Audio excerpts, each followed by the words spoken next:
Guerra ruso-japonesa. Teniendo en cuenta que la guerra ruso-japonesa fue parte de la Revolución Rusa, vamos a explicarla a continuación. Japón declaró la guerra a Rusia el 10 de febrero de 1904, 2 días después de atacar por sorpresa la base rusa de Port Arthur. A lo largo del año y medio se desarrollaría una serie de combates terrestres sobre el suelo de Corea y Manchuria, así como marítimos en el mar de Japón y el mar Amarillo. El final del conflicto se data el 5 de septiembre de 1905, con la firma del Tratado de Portsmouth. Son varios los numerosos factores que llevaron al estallido del conflicto, siempre dentro del contexto de la carrera colonialista de las potencias occidentales en Asia y Japón, por Catching Up with the West, que había llevado al país a la guerra chino-japonesa en 1894. La victoria de esta guerra hizo que Japón empezase a formar su propio imperio, con lo cual puso en guardia a todas las potencias.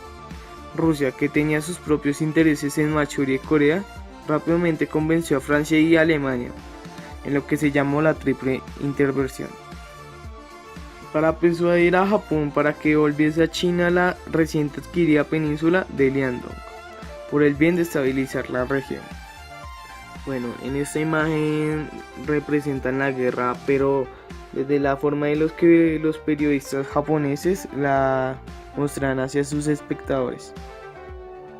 Continuamos con el gran malestar en Japón, acertando que la causa del auge nacionalista que la victoria sobre China había promovido, situación que agravó cuando en 1898, solo 3 años más tarde, Rusia consiguió que China le diera la misma península de Liaodong, con lo que por fin podía contar con un puerto en el Pacífico, lo bastante meridional como para que no se congelase en invierno.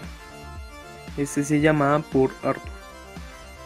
2 años después, cuando los ejércitos de diferentes países ayudaron a sofocar en China la llamada rebelión de los Boxers, Rusia decidió no retirar sus tropas una vez terminado el problema y ocupar Manchuria, provocando así las protestas de Reino Unido y Japón, ambos con intereses en la zona y lo contrario que Rusia completase la construcción de su tratado ferroviario en Manchuria.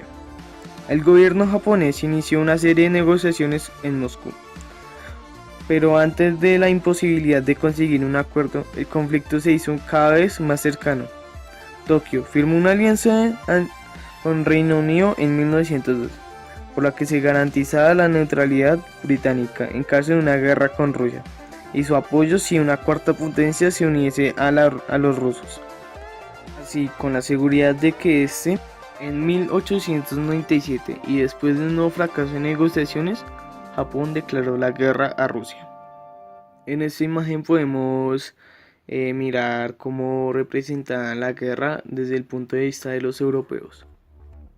La guerra hasta ese momento había causado un gran número de bajas y un coste económico difícil de mantener para ambos bandos, por lo que Japón había dicho en secreto a los Estados Unidos que Theodore Roosevelt, presidente del cual, hiciera un mediador de proceso de paz.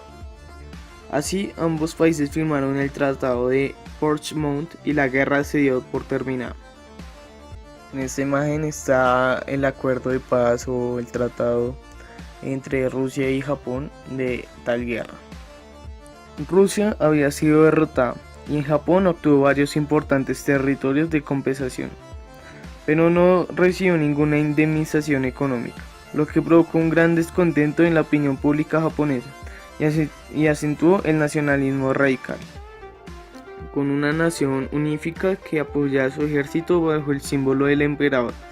La guerra marcó un punto de inflexión en que Japón tuvo que decir cuáles serían los siguientes pasos. Una vez habiéndose librado definitivamente del riesgo de caer bajo el control de las potencias coloniales.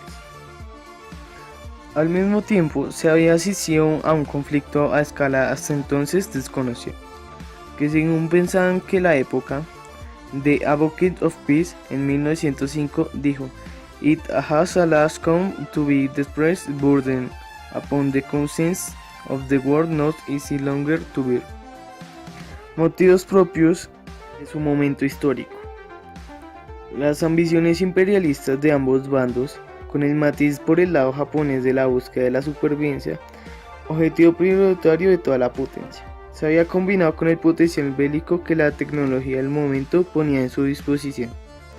De hecho, algunos autores como John Sternberg hablan de la guerra ruso-japonesa como la World War Zero, afirmando que esta fue su favorita de todas las guerras que han pasado. En 2008 hizo este argumento, por la sencilla razón que se trató de un conflicto en el que todas las potencias estuvieron implicadas, aunque no de forma directa, si mediante acuerdos o alianzas, ya fuera con Rusia o Japón, o en la financiación.